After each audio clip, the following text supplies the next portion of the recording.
ಗಲಾಟೆ ಮಾಡೋಕೆ ಅಂತಾನೆ ಬಂದಿದ್ದಾರೆ. ಅವರಿಗೆ ಅದು ಅಭ್ಯಾಸ ಆಗಿ ಹೋಗಿದೆ.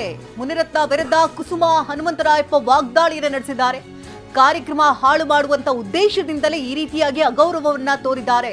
ಜನರಿಗೆ ಅವಮಾನಿಸುವ ರೀತಿ ವರ್ತಿಸಿರುವುದು ನಿಜಕ್ಕೂ ಖಂಡನೀಯ. ಆಹ್ವಾನ ಬಂದರೂ ದುರುದ್ದೇಶದಿಂದ ಕರೆದಿಲ್ಲ ಅಂತ ಗಲಾಟೆ ಮಾಡ್ತಿದ್ದಾರೆ ಅಂತ ಕುಸುಮ ಕಿಡಿಕಾರಿದ್ದಾರೆ.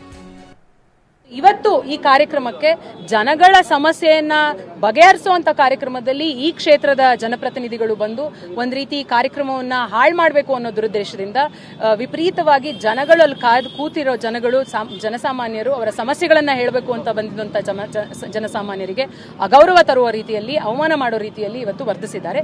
ಇದು ಬಹಳ ಖಂಡನೀಯ. ನೀವು ಹೇಳ್ತೀರಾ ಆಹ್ವಾನ ಕೊಟ್ಟಿದ್ರು ಅಂತ, ಬಟ್ ವೇದಿಕೆ ಕಾರ್ಯಕ್ರಮಕ್ಕೆ ಬಂದಾಗ ನನಗೆ ಕರೆದಿಲ್ಲ ಅಂತ ಅವರು ಆರೋಪ ಮಾಡಿದ್ರು. ಅಲ್ಲ ಆಸ್ ಪರ್ ಪ್ರೋಟೋಕಾಲ್ ಅವ್ರಿಗೆ ಆಹ್ವಾನ ಹೋಗೇ ಹೋಗಿರುತ್ತೆ.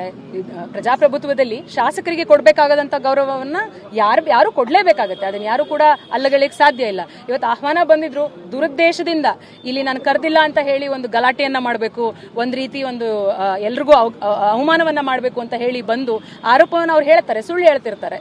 ಅವ್ರಿಗೆ ಅದೇ ಅಭ್ಯಾಸ ಆಗಿದೆ. ಸೊ ಅದನ್ನ ಅವ್ರು ಮಾಡ್ತಿದ್ದಾರೆ ಅಂತ ನನಗೆ ಆಶ್ಚರ್ಯ ಆಗುತ್ತೆ. ಅವ್ರು ಬೇರೆಯವ್ರ ಮೇಲೆ ದೌರ್ಜನ್ಯ ಮಾಡೋದನ್ನ ಇಡೀ ರಾಜರಾಜೇಶ್ವರಿ ವಿಧಾನಸಭಾ ಕ್ಷೇತ್ರದಲ್ಲಿ ಇಡೀ ಕರ್ನಾಟಕ ರಾಜ್ಯದಲ್ಲಿ ಜನತೆಗೆ ಗೊತ್ತಿದೆ. ಅವ್ರ ಮೇಲೆ ಯಾರು ಕೂಡ ದೌರ್ಜನ್ಯ ಮಾಡುವಷ್ಟು ದೊಡ್ಡವ್ರು ಯಾರು ಇಲ್ಲ.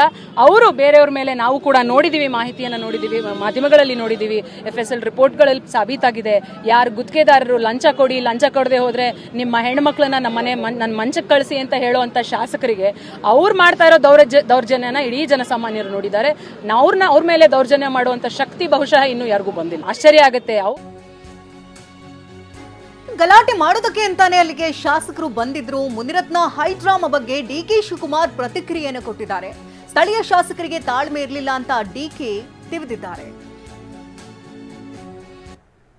ಎಲ್ಲ ಇವತ್ತು ಈ JP ನಗರಕ್ಕೆ ಬಂದಂತ ಎಲ್ಲ ನನ್ನ ನಾಗರಿಕ ಬಂಧುಗಳೇ, ಮೊದಲು ನಿಮ್ಮೆಲ್ಲರೂ ಕೂಡ ನನ್ನ ಕ್ಷಮಾಪಣೆ ಕೇಳ್ತಾ ಇದ್ದೀನಿ. ಪಾಪ MLAಗೆ ಪೇಷನ್ಸ್ ಇರಲಿಲ್ಲ.